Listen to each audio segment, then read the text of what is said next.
Dear students, हमें बेतहाशा calls, WhatsApp, emails हज़ारों की तादाद में आ रही हैं और जो स्टूडेंट्स हैं वो बहुत छोटी-छोटी सी मिस्टेक्स कर रहे हैं। तो बजाय इसके कि हर एक स्टूडेंट को अलग से गाइड किया जाए, उसकी ईमेल का, उसकी कॉल का, व्हाट्सएप मैसेज का, कॉन्टैक्ट फॉर्म का रिस्पॉन्स किया जाए, हमने ये बेहतर समझा कि आपके साथ एक छोटी सी वीडियो बना के शेयर कर देते हैं। होपफुली आप अपनी एप्लीकेशन को प्रॉपरली प्रोसेस कर पाएंगे। आइए हम इन छोटी छोटी मिस्टेक्स को देखते हैं और फिर ये देखते हैं कि इन मिस्टेक्स का सोल्यूशन क्या होगा। सबसे पहले आप ये ज़हन में रख लें कि जो डॉक्यूमेंट आपको चाहिए जब आप एप्लीकेशन सबमिट करने के लिए बैठेंगे तो आपके पास सबसे पहले आपकी प्रोफाइल पिक्चर होना ज़रूरी है। पासपोर्ट साइज की profile picture, whichever the background is there, white हो तो बहुत बेहतर है, ये आपके पास होना बहुत ज़रूरी है। उसके बाद आपके पास डोमिसाइल ज़रूर हो। अगर आपके पास डोमिसाइल नहीं है तो फिर आप अप्लाई कीजिए ऑनलाइन पोर्टल पर डोमिसाइल के लिए और उसकी स्लिप भी साथ अटैच कर सकते हैं। डोमिसाइल के बगैर आपको लैपटॉप नहीं मिलेगा। अगर आप लैपटॉप स्कीम में सिलेक्ट भी हो जाते हैं, मेरिट पर आ जाते हैं, क्योंकि प्राइवेट यूनिवर्सिटीज़ के लिए कोटा है, अगर आप उस मेरिट पर आ जाते हैं और आपके पास डोमिसाइल नहीं होता तो आपको लैपटॉप नहीं दिया जाएगा, क्योंकि ये स्कीम सिर्फ और सिर्फ उन स्टूडेंट्स के लिए है कि जिनका डोमिसाइल पंजाब का है। थर्ड डॉक्यूमेंट जो आपको चाहिए वो एक 100 रुपीज़ का एफिडेविट है जो स्टैम्प पेपर पर, ये खाली कागज़ पर नहीं होगा। बहुत सारे स्टूडेंट्स पूछ रहे हैं कि क्या हम सिंपल पेज के ऊपर इसका प्रिंट लेके उसे साइन कर लें, वो एक्सेप्टेबल नहीं होगा। एफिडेविट एक्सेप्ट ही तब होता है जब वो स्टैम्प पेपर पर हो। तो आप स्टैम्प पेपर लेंगे, 100 रुपीज़ का ले लीजिए, उसके ऊपर वो सारा मैटर जो आपकी एप्लीकेशन के अंदर से डाउनलोड हो जाता है। लास्ट स्टेप आपका जो एप्लीकेशन को रिव्यू करने का है, वहाँ आपने एफिडेविट को अपलोड करना होता है, वहीं से उसका सैंपल भी डाउनलोड हो जाता है। ये एफिडेविट सिर्फ एक ही श्योरिटी के लिए होता है कि आप इंश्योर कर दें कि आपने इससे पहले सीएम, पीएम या पाकिस्तान या पंजाब की किसी स्कीम से कोई लैपटॉप नहीं लिया। अगर आप बोर्ड के पोजीशन होल्डर हैं, आपको लैपटॉप मिल चुका है, तब भी आप इसके लिए एलिजिबल नहीं है। अगर आप पीएम स्कीम में से लैपटॉप ले चुके हैं, तब भी आपके इसके अहल नहीं है। और दूसरा, इस पे ये लिखना होता है कि आपने जितने भी अपना डेटा प्रोवाइड किया है, आप ऑथेंटिकेट करते हैं कि वो सारा डेटा करेक्ट है, और अगर उस डेटा में कोई प्रॉब्लम होगा तो आप उसके लिए जिम्मेदार होंगे। ये 3 डॉक्यूमेंट्स आपके सबसे पहले हो गए। उसके बाद आपके CNIC की फ्रंट और बैक स्कैन कॉपीज होनी चाहिए जिससे पढ़ा जा सके।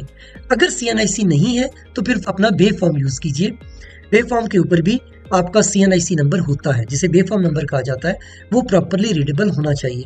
और क्योंकि इसकी एक ही साइड होती है तो फिर आप बे फॉर्म की फ्रंट और बैक नहीं लगाएंगे, सिर्फ उसकी फ्रंट की पिक्चर दोनों जगह पर लगा देंगे, क्योंकि सिस्टम आपसे फ्रंट और बैक दोनों मांगेगा। उसके बाद आपका जो मैट्रिक या उसका इक्विवेलेंट सर्टिफिकेट है, ये आपने यहाँ पर अपलोड करना है। अगर आपने दीनी मदारस से किया हुआ है, उसका इक्विवेलेंट सर्टिफिकेट आप देते हैं, तो सिर्फ इक्विवेलेंट सर्टिफिकेट आपने यहाँ पे करना है जिसके ऊपर आपके मार्क्स और परसेंटेज लिखी हो। इसी तरह अगर इंटरमीडिएट का इक्विवेलेंट सर्टिफिकेट है तो वो आपने करना है। अगर आपने O लेवल किया हुआ है मैट्रिक के लिए और A लेवल किया हुआ है इंटर में, तो उसका भी एक इक्विवेलेंट सर्टिफिकेट होना चाहिए, वो आपने यहाँ पे अपलोड करना है। वरना इंटरमीडिएट का अपना सर्टिफिकेट अपलोड कर दीजिए जिस पर प्रॉपरली आपके मार्क्स, ऑब्टेन्ड मार्क्स और टोटल मार्क्स पढ़े जा सकें। ये बहुत ज़रूरी है क्योंकि आपके मार्क्स 65% और अबव इंटरमीडिएट में होने चाहिए BS के लिए। इसी तरह MBBS के लिए, BDS के लिए, DBM के लिए, नर्सिंग के लिए जो अलग अलग क्राइटेरियाज हैं वो सारे आपके मीट होंगे इन्हीं मार्क्स की बेस पर। और इसका प्रॉपर रोल नंबर, इसका सेशन, ये सब आपने पोर्टल पर लिखना है ताकि हम बोर्ड से भी आपका रिजल्ट वेरीफाई करवा सकें। और एक जो लास्ट डॉक्यूमेंट चाहिए वो आपका है डिसेबिलिटी सर्टिफिकेट, अगर अप्लाई होता है तो। ब्लाइंड्स के लिए, चूंकि नई पॉलिसी के तहत ब्लाइंड्स जब अप्लाई करेंगे तो विदाउट एनी मेरिट उन्हें लैपटॉप दे दिया जाएगा। इसी तरह माइनॉरिटीज़ के लिए भी मेरिट रिलैक्स किया गया है, आप हमारी वेबसाइट को देख सकते हैं। इसके अंदर ऐसी यूनिवर्सिटीज़ भी शामिल की गई हैं जो अदर डिपार्टमेंट से चार्टर्ड है, जैसे कुछ मेडिकल यूनिवर्सिटीज़ हैं। उन सब की लिस्ट ऐसे आपको नहीं बताई जा सकती है। पोर्टल पर जाएं, इंस्टीट्यूट्स में जाएं और लिस्ट ऑफ इंस्टीट्यूट्स को देख लें। ये तमाम नेसेसरी डॉक्यूमेंट्स आपके पास होने चाहिए जब आप अप्लाई करने के लिए बैठें। उसके बाद आपने अप्लाई करने का प्रोसेस स्टार्ट करना है। जब आप अप्लाई करते हैं तो आपको सबसे पहला इशू जो आता है वो कुछ स्टूडेंट्स को आता है CNIC ऑलरेडी एग्जिस्ट का, कि आप अपना पूरा डाटा एंटर करते हैं साइन अप करने के लिए। जब आप साइन अप पर क्लिक करते हैं तो आपको मैसेज आ जाता है कि आपका CNIC ऑलरेडी एग्जिस्ट कर रहा है। ये प्रॉब्लम बड़ा अनाइंग सा होता है क्योंकि आप कहते हैं जी मैंने तो पहले कभी अप्लाई किया ही नहीं है, तो इसका मतलब आपका CNIC किसी न किसी ने यूज़ किया है। तो आप इस प्रॉब्लम को बड़ी आसानी के साथ रिजॉल्व कर सकते हैं। आप साइन अप करने की बजाय ऊपर देखें कि रेड लाइन में आपके लिए एक मैसेज दिया हुआ है, if your CNIC is already registered please use the forgot password option. अपना CNIC लिखिए, आपको वेरिफिकेशन OTP आ जाएगा आपकी रजिस्टर्ड ईमेल पर, आप वो OTP लगाइए और अपना अकाउंट रिकवर कर लीजिए। ये बहुत सिंपल सा प्रोसेस है। फर्ज करें कि आप ये सब कुछ करते हैं, सब कुछ करने के बाद आपको जो एक नजर आता है कि आपका पासवर्ड सेंड कर दिया गया इस ईमेल के ऊपर, मतलब आपने फॉरगॉट पासवर्ड पे क्लिक किया, CNIC दिया, कैप्चा लगाया, सबमिट किया, तो आपको एक और मैसेज आ गया कि जनाब आपका पासवर्ड इस ईमेल पर भेज दिया गया।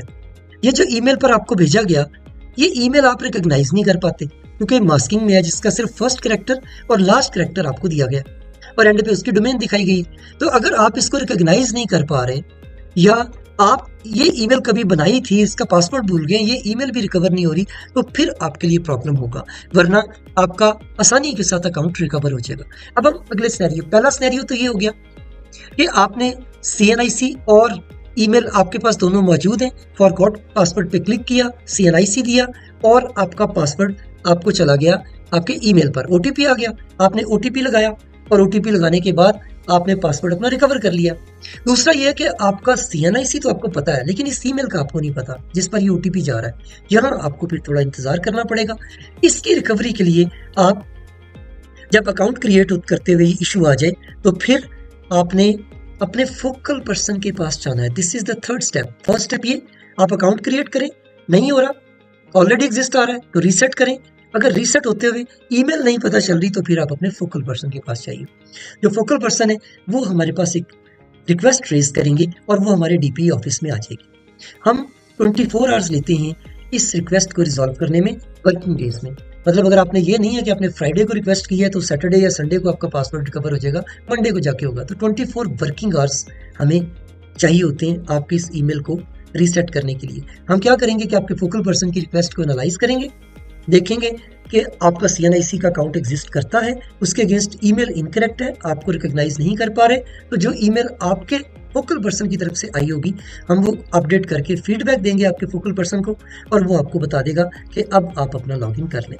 तो ये एक इशू है सिर्फ जो CM पोर्टल के ऊपर जब आप अप्लाई करते हैं कि ईमेल रिकॉग्नाइज नहीं कर रहे, उसके लिए आपको थोड़ा टाइम चाहिए, बाकी तमाम इश्यूज आपके एट द स्पॉट रिजॉल्व हो जाते हैं। अब हम 2-3 और प्रॉब्लम्स की तरफ चलते हैं जो हमें फ्रीक्वेंट रिक्वेस्ट आ रही हैं, वो मैं आपके साथ शेयर कर देता हूँ। उसमें सबसे पहला हमें जो प्रॉब्लम आता है कि जी हमारा यूनिवर्सिटी का नाम शामिल नहीं है, यूनिवर्सिटी और college name is not found. अगर ऐसा हो रहा है कि आपका यूनिवर्सिटी का नेम या उसका कैंपस नहीं आ रहा उसके अंदर, तो आप अपने फोकल पर्सन के पास जाइए, उससे बात कीजिए। अगर तो वो उन यूनिवर्सिटीज में शामिल है जो पंजाब गवर्नमेंट ने अलाउ की हैं, और वो अलाउ की हैं सारी की सारी पंजाब की पब्लिक सेक्टर की universities, nursing colleges, public sector medical colleges, private sector नहीं, और पब्लिक सेक्टर डेंटल कॉलेजेस, और उसके साथ US veterinary medicine, veterinary animals के जो हैं वो भी सारे हॉस्पिटल्स, और उसके अलावा वो तमाम यूनिवर्सिटीज जो पंजाब के अंदर जिनके कैंपसेस हैं पंजाब की चार्टर्ड है, वो तमाम यूनिवर्सिटीज इसमें शामिल हैं। अगर आपकी यूनिवर्सिटी शामिल नहीं है तो आपने हमें कोई मेल नहीं करनी, आपने अपने यूनिवर्सिटी के फोकल पर्सन के पास जाना है। अगर आप फोकल पर्सन से नहीं मिल पाते तो आप अपने वाइस चांसलर के ऑफिस में चले जाएं, वो आपको इसके बारे में गाइडेंस दे देंगे। सो अगर यूनिवर्सिटी कॉलेज नेम नहीं मिल रहा तो आप list of eligible institute check कीजिए और कुछ मत कीजिए। यहाँ पर आप एक आध कैरेक्टर भी लिखेंगे यूनिवर्सिटी और कॉलेज का तो आपकी यूनिवर्सिटी सर्च हो जाएगी। अच्छा, इसमें अगर आपकी यूनिवर्सिटी के मल्टीपल कैंपसेस हों, जैसे पंजाब यूनिवर्सिटी के मल्टीपल कैंपसेस हैं, UET के मल्टीपल कैंपसेस हैं, फैसलाबाद यूनिवर्सिटी के कैंपसेस हैं, तो आपने अपना कैंपस चूज करना है जिसमें आप पढ़ रहे हैं। एफिलिएटेड कॉलेजेस वगैरह इसमें शामिल नहीं है, या यूनिवर्सिटीज डायरेक्ट होंगे या गवर्नमेंट कॉलेजेस होंगे। ओके, दूसरा इशू आपको ये आता है कि आपका डिपार्टमेंट, डिसिप्लिन या प्रोग्राम आपको नहीं मिलता लिस्ट के अंदर जब आप लिस्ट ओपन करते हैं। तो यहाँ पर देखिए कि आप जब डिपार्टमेंट, डिसिप्लिन या प्रोग्राम की लिस्ट ड्रॉप डाउन करेंगे तो वहां पर अदर को सर्च कीजिएगा, अदर की ऑप्शन आ जाएगी। तो आप बजाय इसके कि उसकी मेल करें, कॉल करें, आप यहाँ पर अदर्स की कैटेगरी चूज करें और उसके बाद अपनी आगे डिग्री का नेम प्रॉपर लिख दें। ये डिग्री का नेम बहुत इंपॉर्टेंट है कि जो डिग्री का टाइटल जिसके अंदर आपने एडमिशन लिया, आपके एडमिशन स्लिप पर आया हुआ, वो आपने लिखना है जाके। और यहाँ पर आप डिपार्टमेंट में अदर का डिपार्टमेंट चूज कर लीजिएगा। हमें मेडिकल कॉलेजेस से भी इश्यूज आ रहे हैं कि जो हमारे ये वाले डिपार्टमेंट इसमें मेंशन नहीं है, नो इशू, उसको अदर करके तो आप लिख सकते हैं, क्योंकि अकाउंट्स आपके डिपार्टमेंट वाइज नहीं बने हुए फोकल पर्सन के, बल्कि वो जो अकाउंट्स हैं वो आपके कैंपस वाइज बने हुए हैं। तो एक कैंपस में जितने भी स्टूडेंट पढ़ रहे हैं, whether they are from computer science, whether they are from clinical laboratory या कुछ भी है, वो सारे के सारे एक ही जगह पर आएंगे। तीसरा इशू जो हमें आता है कि कौन कौन से फील्ड्स को फिल किया जाए। तो आप वो तमाम फील्ड्स को देख लें जिनके साथ रेड कलर में स्टार लगा हुआ है, वो आपने लाजमी फिल करने हैं। लेकिन इट्स रिकमेंडेड कि आप बाकी फील्ड्स भी लिख दें, जैसे मंथली इनकम कितनी है मेंशन कर दें, उसके ऊपर आपकी एलिजिबिलिटी डिस्टर्ब नहीं होगी। आपके वालिद साहब महीने का 50 लाख भी कमाते हैं, फिर भी आपको लैपटॉप दिया जाएगा। यानी आपकी इनकम ब्रैकेट जो है वो हमें सिर्फ एनालिसिस के लिए चाहिए होती है कि हम जिनको लैपटॉप्स दे रहे हैं उनकी इनकम ब्रैकेट है कौन सी, लेकिन ये मैंडेटरी नहीं है, रिक्वेस्टेड रिकमेंडेड कि आप इसे फिल कीजिए। इसी तरह कि आपको हुनर स्कॉलरशिप मिल रहा है यस या नो, वो भी लाजमी फिल कर दीजिए। तो इस तरह हर एक के साथ, जैसे आप ये देखें 2 फील्ड्स आ रहे हैं, डोमिसाइल के साथ स्टैरिक है लेकिन फैमिली इनकम के साथ स्टार नहीं है रेड में, लेकिन आप इसे भी फिल कर दीजिएगा।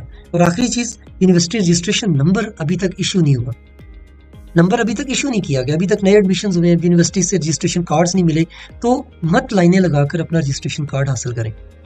रजिस्ट्रेशन कार्ड आपके कैंपस वालों को चाहिए, कैंपस वाले तो आपको रोल नंबर से भी रिकॉग्नाइज कर लेते हैं। तो आप ऐसा कीजिए कि जो आप यूनिवर्सिटी या कॉलेज का रोल नंबर तो फौरन एलोकेट होता है एडमिशन के साथ, तो वो रोल नंबर आप यहाँ पर मेंशन कर दीजिए। और ये रोल नंबर आपने ये नहीं करना कि आपको कोई एग्जाम की स्लिप मिली हुई थी जिसके ऊपर यूनिवर्सिटी का रोल नंबर आया हुआ था कि आपने एग्जाम क्या देना है। आपने ये रोल नंबर और ये यूनिवर्सिटी रजिस्ट्रेशन नंबर ये आप अपने फोकल पर्सन के लिए लिख रहे हैं, जो आपके कॉलेज में, आपकी यूनिवर्सिटी में आपके पास बैठा हुआ है, जिससे आपकी अटेंडेंस होती है डेली आपकी क्लास में। तो वो वाला रोल नंबर यहाँ पे लिखिएगा, यूनिवर्सिटी के कोई रोल नंबर ना लिखिएगा जिसके बेस पर आप कोई एग्जाम दे रहे हैं। तो ये 3 से 4 चीज़ें थी जो मैं आपके साथ शेयर करना चाह रहा था। मोर ओवर, अगर आप हमसे रब्ता करना चाहते हैं तो वी हैव मल्टीपल वेज कि आप हमसे बात कर सकें।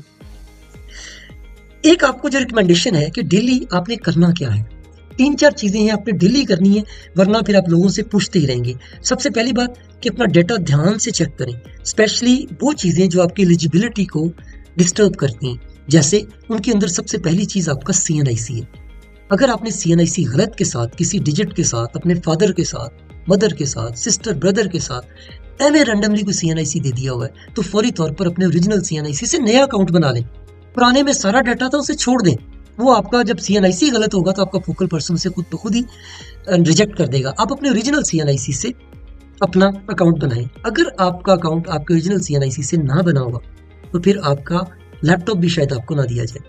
दूसरी बात, आपके जो मार्क्स हैं 65% और अबव, 55% और अबव, वो वाले जो मार्क्स हैं वो बहुत ध्यान से लिखने, और उसके साथ बोर्ड का रोल नंबर, उसका जो आपने जिस साल में वो दिया, फिर आपका वो सेशन सप्लीमेंट्री था या आपका एनुअल था, वो ध्यान से चूज करें क्योंकि वो बोर्ड से क्रॉस वेरीफाई होना है। CNIC बेफॉर्म नंबर आपका आपके नादरा से क्रॉस वेरीफाई होना है, और आपका जो उसके मार्क्स हैं आपके इंटरमीडिएट के, वो आपके वेरीफाई होने हैं बोर्ड्स के सिस्टम से। इसलिए ये 2 चीजें। तीसरा, आपका डोमिसाइल बहुत ध्यान से लिखिए। आप अगर पंजाब के डोमिसाइल किसी डिस्ट्रिक्ट के हैं तो लाजमी वही डिस्ट्रिक्ट चूज कीजिए, ये ना हो कि आप लाहौर के डोमिसाइल और कसूर चूज कर लें। ये चीज भी आपकी एलिजिबिलिटी को बहुत डिस्टर्ब करेगी। उसके बाद आपका आ जाता है सेमेस्टर। मैंने कुछ स्टूडेंट्स को देखा जिनका एडमिशन 2023 में हुआ है, पर वो खुद को लैपटॉप लेने के लिए सेकंड सेमेस्टर में लिख रहे हैं। जब मैंने उनसे कांटेक्ट करके पूछा कि बेटा आप 2023 से लेके 26 तक अभी तक सेकंड सेमेस्टर में, तो कहते हैं सर वो गलती से लिखा गया। ये गलती नहीं है, ये क्रिमिनल नेग्लिजेंस है। अगर आप लोग कोई गलत डेटा देते हैं कि आप लैपटॉप के लिए एलिजिबल हो जाएं, तो इससे आप बहुत ज़्यादा डिस्टर्ब भी हो सकते हैं। यूनिवर्सिटी HED आपके खिलाफ कार्रवाई भी कर सकता है कि आपने जानबूझ के इम्पर्सोनिफिकेशन की है, जानबूझ के कंसीलमेंट इफेक्ट किया है, तो इसलिए बहुत ध्यान से दीजिएगा। दूसरी चीज़, डेली आप 1 से 2 दफ़ा CM लैपटॉप का मेन पेज ज़रूर चेक करें। उसके ऊपर क्राइटेरिया आ रहा है, उसके ऊपर डेडलाइंस आ रही हैं, उसके ऊपर नोटिफिकेशंस आ रहे हैं, ये बहुत इंपॉर्टेंट है। डेली 1-2 दफ़ा अपनी वेबसाइट ज़रूर चेक करें।